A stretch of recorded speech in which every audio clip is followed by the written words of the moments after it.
No mundo do cinema existem diversos subgêneros dentro da ação. Tem o Michael Bay, com esse estilo de direção que se convencionou chamar de Bayhem, com explosões, lens flare e o famoso take do herói se levantando com a câmera o orbitando. Tem o estilo da franquia Bourne, com ação contida, pouca glamorização do herói, câmera nervosa. Tem o estilo brucutu setentista, que é basicamente um cara imortal lutando contra um exército atirando sem mirar. Tem os filmes de ação do cinema chinês, que são absurdamente bem coreografados. Mas o que todos esses subgêneros estéticos do cinema de ação têm em comum é que todos têm ação. Eu sei que parece óbvio, mas vem comigo. A palavra ação vem do latim actio, que significa colocar em movimento. Apesar de a etimologia não ser o meu jeito favorito de investigar o sentido das palavras, nesse caso até que faz sentido. O elemento fundamental dos filmes de ação é o movimento. Às vezes ele está na câmera, às vezes está nos atores e às vezes pode acontecer depois na edição e montagem. Mas algumas vezes o movimento está no roteiro. Um grande exemplo disso é o Snowpiercer, do Bong Joon-ho, o diretor que ganhou o Oscar de melhor diretor em 2020 pelo filme Parasita. Snowpiercer é uma grande metáfora para a luta de classes, um tema que é frequentemente revisitado pelo diretor, como fez em O Hospedeiro e no próprio Parasita. Nesse aqui, os personagens estão em um mundo pós-apocalíptico dentro de um trem que nunca para. Eles, no entanto, estão parados, em relação ao trem pelo menos, trancados nos vagões do fundo, condenados a trabalhar para sustentar a vida de luxo de quem está na frente. Um dia eles se revoltam e essa revolução é demonstrada literalmente pelo movimento horizontal dos personagens que pouco a pouco conquistam novos vagões. Nesse sentido, o filme se assemelha muito a um videogame. Cada estágio tem um design diferente, inimigos diferentes e novas informações sobre aquela realidade. Se o diretor realmente se inspirou na estrutura de um jogo ou se essa semelhança aconteceu por coincidência, não sabemos. O que podemos dizer é que o resultado parece um videogame, o que, na minha opinião, funciona muito bem. E na via oposta também dá para observar os jogos importando muita coisa do cinema e do audiovisual em geral. Tem jogos que têm movimentos de câmera e fotografia incríveis. Journey, What Remains of Edith Finch, Limbo, todos são muito cinematográficos. Para falar da cena mainstream, nós temos os jogos da Telltale, Heavy Rain, Beyond Two Souls e um que me impressionou muito nos últimos tempos, que é o Uncharted. Para você que não conhece, em Uncharted nós acompanhamos a luta do caçador de tesouros Nathan Drake em suas aventuras em busca de cidades perdidas e lendas históricas. No universo dos games, a pedra primordial da fundação desse jogo é Tomb Raider, e no cinema, não preciso nem dizer, né? O que eu achei especialmente interessante na série Uncharted é o modo como os jogos se parecem muito com filmes, mas sem perder a interatividade. Tudo é coreografado levando em consideração as escolhas do jogador, então no fim você sente que realmente é parte da ação e não está só apertando botões quando é pedido. Ele não fica apelando para Quick Time Events como a série God of War e também não tem uma jogabilidade super limitada como Detroit Become Human. Na minha opinião, até o momento o Uncharted 4 é a melhor experiência intermediária entre o cinema e o videogame. Claro que esse posto não vai durar muito tempo porque tem umas coisinhas chegando por aí. E de modo geral, me parece que o videogame está muito à frente do cinema no domínio desse ponto de interseção entre uma mídia e outra. Até agora não existe nenhum filme que se pareça com um jogo tanto quanto o Uncharted se parece com um filme. Eu acho que isso está muito ligado às diferenças básicas entre essas duas formas de arte. É muito mais fácil decorar visualmente uma experiência interativa do que tornar interativa uma experiência estritamente visual. Ou seja, as próprias premissas do cinema não viabilizam esse tipo de conteúdo. É claro que os serviços de streaming estão transformando completamente a experiência do espectador e tem uma coisa ou outra que vai nessa direção, mas raramente um filme-jogo proporciona uma experiência tão orgânica quanto a de um jogo-filme. Mas apesar da barreira da interatividade, existem outras formas de fazer essa ponte entre o cinema e o videogame. E para falar sobre isso, eu coloco no banco dos réus uma série que é precedida por um jogo, The Witcher, da Netflix. Para ser sincero, eu só consegui assistir o primeiro episódio, e mesmo sabendo que o que eu vi já seria suficiente para exemplificar o que eu quero dizer a seguir, eu queria trazer para essa discussão a opinião de alguém que viu tudo e não jogou os jogos. Em outras palavras, alguém que experimentou esse conteúdo apenas como espectador. Por isso eu chamei a Bárbara Cavalier. O canal dela, o Falando Coisas, é o meu favorito desse gênero de vlog review. O que mais me chama atenção no conteúdo dela é que os vídeos são sempre muito informativos. Lá eu sempre descubro coisas muito interessantes sobre a produção dos filmes que eu nem imaginava. E a gente que produz conteúdo na internet tem que andar junto e se ajudar. Por isso eu quero abrir esse espaço para mostrar o ótimo trabalho dela. Mas não se enganem, eu não estou fazendo um favor para ela, eu estou fazendo um favor para vocês.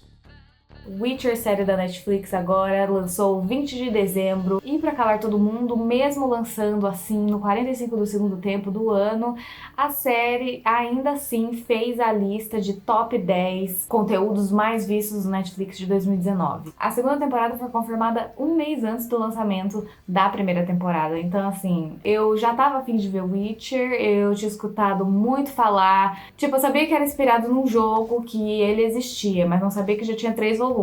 Mas nessa pesquisa descobre que a série é baseada nos livros e não no jogo. E daí você descobre que o primeiro livro da saga saiu em 93, escritor polonês. Oi. Fui impactada também pelo grande orçamento de marketing que a Netflix destinou a essa série. Então rolou meio aí, né, um aumento de expectativas, clássico. 10 minutos de episódio, eu dormi. Assim, se você consome um pouco já na sua vida desses conteúdos de fantasia, você já tem uma ideia de que vai ser nome atrás de nome, nome de cidade, feitiço, nome de criatura, é uma treta. Tipo, Game of Thrones, eu lembro que no começo eu tinha que ter uma arvorezinha genealógica anotada, porque eu não lembrava que era relacionado com quem. Ah, ele é irmão, ela é irmã, eles estão transando, o que é isso? Então eu achei que no Witcher, em 10 minutos, eu levei muito tapa na cara de... eu não tô entendendo nada que está acontecendo. Tem 3 linhas do tempo, sabe? Tipo, presta atenção. E confesso, né? O jovem de hoje em dia tem preguiça. Eu tava com preguiça. Resumindo, eu gostei mais que desgostei de coisas nessa série, certo? Eu achei que tem que rolar um esforço, achei às vezes meio farofão, meio malhação. Em outros momentos eu achei os diálogos muito legais, o que eu não tava esperando. Alguns figurinos eram super legais e outros eram muito vagabundos, tipo novela da Record. Outra coisa que eu gostei é que esse título de showrunner, eu acho que é o mais alto da hierarquia dessa produção de série, etc. É uma mulher, nesse caso de Witcher, que é a Lauren Schmidt. Ela até falou que inicialmente, né, essa proposta de se responsabilizar por essa obra, ela não queria porque ela não curte muito fantasia e tal, nunca tinha trabalhado com nada desse tipo. E depois de ler os livros, ela falou que mesmo se você despia a narrativa desses fatores mágicos e de fantasia, a história ainda é sobre esses 3 personagens principais e é um negócio muito familiar que fez ela mudar de ideia e aceitar a proposta. E o Henry Cavill, ele foi atrás de tipo, eu quero ser o Geralt of Rivia, eu vou ser esse cara. Antes de tudo começar, ele foi atrás com os agentes dele, falou, meu, eu quero fazer. A showrunner, depois de 207 testes com outros atores, ela falou, não vai dar mesmo, eu só tô com o Henry na cabeça, vai ter que ser você. Confesso que esse negócio da voz dele ser, tipo, ele já tem a voz grave, né, ele ter ido um tom mais abaixo, ele tá sempre sussurrando, ele já é o ápice da masculinidade, né? Esse homem, ele é tipo uma testosterona ambulante no mundo. Então eu achei que ficou um pouquinho forçado, né? Esse é o cara que estava fazendo o Superman. É um homem que é super, tipo, o extra. Ele era este cara. E nessa versão dele de Geralt, ele é mais do que ele era como super-herói.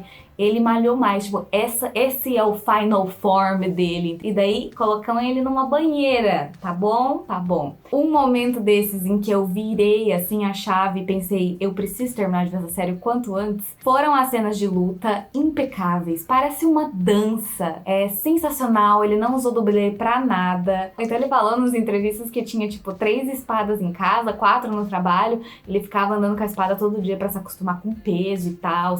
Sem contar que o coreógrafo de luta, que é ninguém menos que o Vladimir Furdik, que você deve conhecer como o Rei da Noite do Game of Thrones, das temporadas 6 a 8. Ele é um dublê veterano da Eslováquia, trabalha com isso há anos. Ele também coreografava as cenas de luta do Game of Thrones. E na Comic Con da Europa, lá ele falou que era tipo um prazer trabalhar com o Henry Cavill, porque era total dedicação a esses negócios de luta e dá pra você ver, cara. Eu tô muito curiosa pra saber o resto, com certeza eu vou ler esses livros, eu não vou jogar o jogo porque eu sou ansiosa, na parte difícil eu vou ter que ter alguém do meu lado pra eu jogar o controle pra pessoa e ela passar pra mim. Mas vale a pena ver se você curte esse gênero de fantasia, não machuca ninguém, a galera aí que gosta de Game of Thrones já tá órfão mesmo, já tá decepcionado mesmo, qual é o problema? Para nossa alegria, parece que a segunda temporada vai ser mais linear e lançamento deve ser, né, final de 2020, início de 2021, dependendo do quanto dinheiro esse povo quer ganhar, talvez nesse ano mesmo, né, queridos?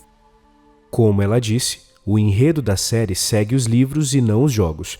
No entanto, as batalhas do Witcher, que são realmente bem coreografadas e bem filmadas, revelam que a direção usa o jogo como referência. Mas tem outro elemento do videogame que a série tentou adaptar. Para Bárbara, os nós da narrativa e dos personagens podem ser cansativos e instigantes ao mesmo tempo. E eu tive uma leitura parecida do episódio que eu vi. Nele, o Geralt recebe 2 missões que se opõem diametralmente e tem que escolher uma delas para cumprir. Antes disso, ele visita uma pessoa, visita outra, conhece uma garotinha da vila, se estranha com os valentões da cidade, e todos esses acontecimentos vão se colocando diante do protagonista como argumentos a favor das ordens de seus contratantes ou contra elas. Esse tipo de coisa é bem típica das narrativas de RPG, por isso está muito presente em jogos como Skyrim, Horizon, Death Stranding, Zelda. Nesses jogos, quanto mais o jogador decide andar pelo mapa e conhecer mais coisas, mais contato ele tem com as nuances daquele universo, o que pode tornar as suas decisões mais fáceis, ou mais difíceis. E o melhor é que vagar pelo mundo desses RPGs de ação pode nem sempre ser espetacular e pirotécnico, mas é um recurso crucial para a imersão do jogador. Nós começamos a nos sentir em casa dentro do universo do jogo, tanto que o mapa começa a ficar obsoleto depois de um tempo. E é isso que a série do Witcher, pelo menos no episódio que eu assisti, não soube aproveitar. A montagem do episódio dá a impressão que o Geralt fica se teletransportando de um lado para outro, o que deixa de lado a parte mais importante e mais interessante do jogo. O time de produção dessa série entendeu apenas parcialmente a função do movimento nos videogames. Se esqueceram que andar é mais importante que chegar. Em um tempo em que a TV e o cinema mainstream são cheios de ruído, explosões e piadas e não deixam nenhuma pausa para respirar, um conteúdo de ação que tivesse mais momentos contemplativos seria muito bem-vindo. E o Geralt seria perfeito para isso, já que é um personagem mais introspectivo. Talvez seja tão difícil ver um jogo bem adaptado para o cinema ou para a TV, porque nós estamos partindo do princípio de que quanto mais frenética for a ação, melhor. Mas pode ser justamente o contrário. Se a ação é movimento, eu posso encontrá-la tanto numa luta de espadas quanto no bater de asas de uma borboleta. E se houvesse mais momentos em The Witcher, como as longas andanças do Sam em Death Stranding, ou como o nascer do sol que podemos assistir através dos olhos da Aloy em Horizon, ou a brisa que nós podemos sentir através da pele do Link no último Zelda, mais momentos que glorificassem transições e percursos que nos inspirassem a entrar em contato com o que há ao nosso redor e com o que há dentro de nós. Talvez a adaptação perfeita da ação dos jogos para a ação da TV e do cinema seja uma experiência muito mais pacífica do que estamos imaginando. Eu não sei se algo assim agradaria ao público-alvo do Witcher ou se daria lucro para Netflix, mas definitivamente teria me feito clicar no próximo episódio.